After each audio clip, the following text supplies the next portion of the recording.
Well, man, Book 4 has been nothing short of epic, and it's only been 2 episodes, and god damn it, I have nothing to complain about. I have absolutely... In 2 episodes, nothing to complain about. Even when Book 3 started, I found little nitpicks, but in 2 episodes... Book 4 has proven that Mike and Brian and everyone working on this project are like, alright, you know what? We're going to go out on a bang. We're going to go out on a huge... We're just going to go all out, have some of the best goddamn writing ever. This better be what the rest of the series is. Because, holy shit, this was goddamn awesome. Now this episode is called Korra Alone, and this is all Korra-centric. This is all what Korra's been up to in the 3-year time span. It pretty much starts out with Korra, trying to heal herself after her failed earthbending match and leaving, and then encountering her avatar spirit, which is, it's kind of reminiscent. This whole episode, when you think about it, it's like a combination of Nightfall and The Empire Strikes Back with Luke Skywalker, because Korra really does take on that whole thing of Batman and Luke Skywalker put together. That's really what she's become now. Actually, more like Luke Skywalker, really. So, it's pretty much, like I was saying, she counters her avatar spirit, or something akin to that, and she fights it. It's kind of like in the swamp where Luke encounters what he thinks is Vader in the swamp, and they battle, and it discovers, oh, it's him, and it's a metaphor. That kind of actually happens in this episode, believe it or not. That's not the only kind of, Empire Strikes Back reference we'll get to, but I'll get to that in a minute. So, Korra has been kind of on her own, and we discover in flashbacks that she left the Air Temple Island to heal in the South Pole.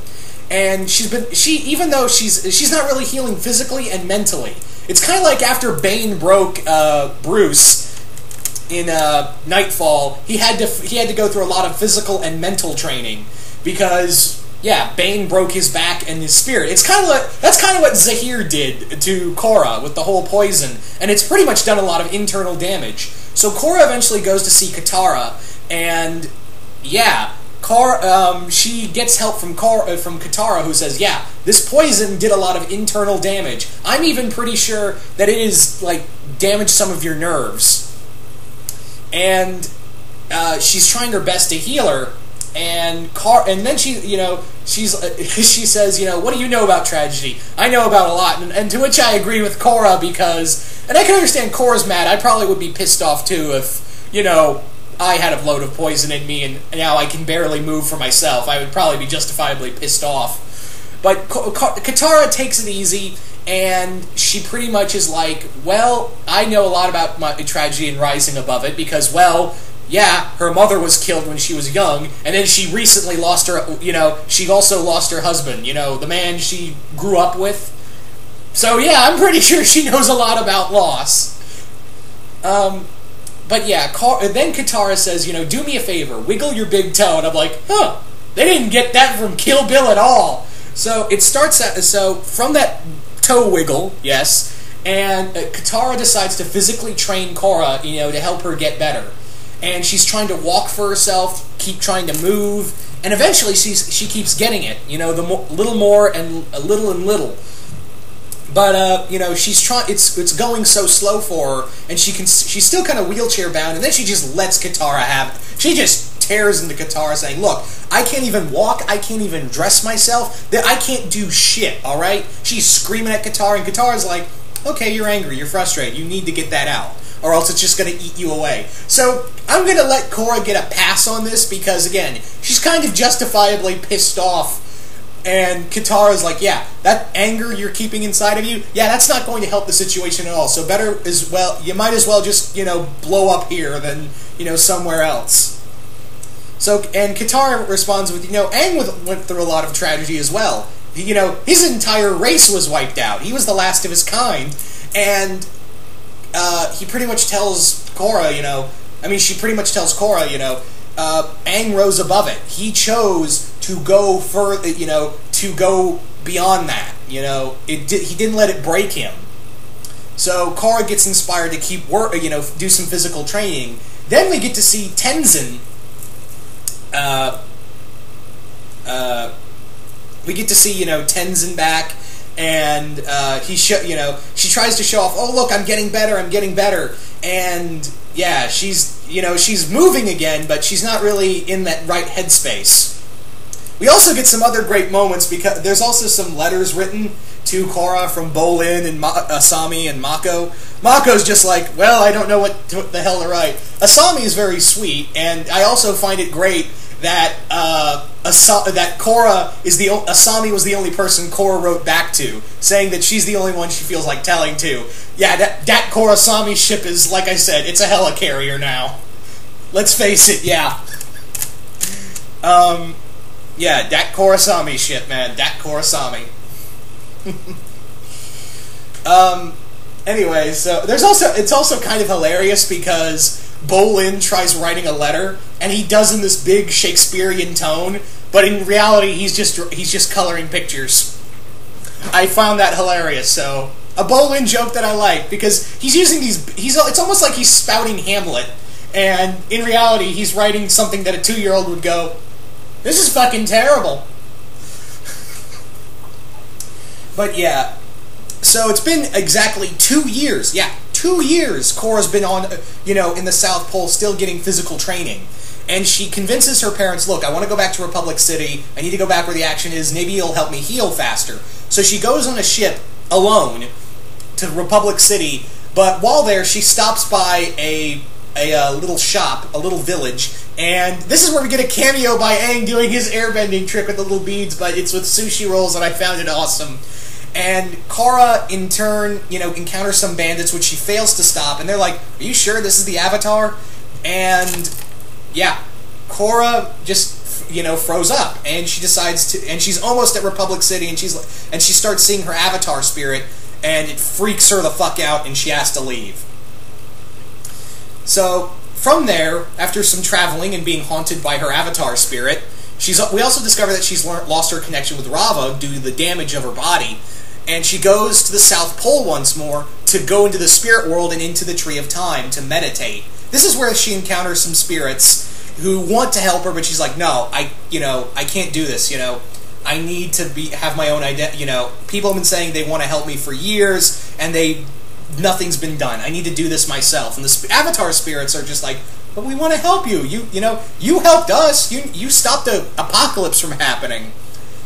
So, from there, Korra leaves. Obviously, now she's in her new guise, and she's still being haunted by the visions of her Avatar spirit. Until eventually we get back to the earthbending ring, and it all comes full circle. And also, while in the city after leaving, she encounters a little dog that also sees the Avatar spirit. And from there, the little dog leads Korra to a swamp. It literally leads her to the swamp from, well, the swamp. And it's revealed that the dog she was talking to was really the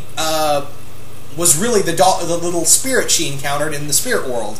And, yeah, this little spirit says, yeah, there's someone I want you to meet. There's someone I think who can help you above all else. And you guys know who that is, and I'll get to her in a minute. But yeah, Korra travels deeper into the swamp and encounters the Avatar spirit again and has another big fight, a really good fight, by the way, with her Avatar spirit. And again, it does feel like from Empire Strikes Back, with Luke battling, that vision of Vader. It does feel like that. It really does. So Korra loses and wakes up and finds herself in a little hut with a little strange old woman there, saying, "Oh, you woke up, and I found you there. What are you doing in my swamp?"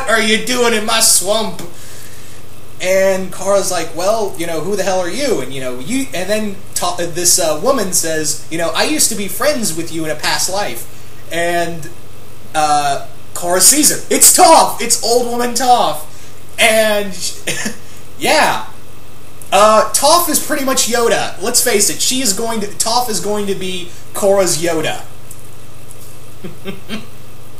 Because if anyone gives her tough love and advice, it's gonna be her. And I love that, Toph called her Twinkle Toes. Oh, that made me so happy. Oh, that was so good. But yeah, I know not a lot to talk about in this episode, but there at the same time it was it had a simple enough story, but it was so complex. You really see that Korra has been really fucked over. She is messed up mentally and physically, and who better to give her mental and physical training than the person who helped Aang overcome his mental and most of his mental and physical blocks?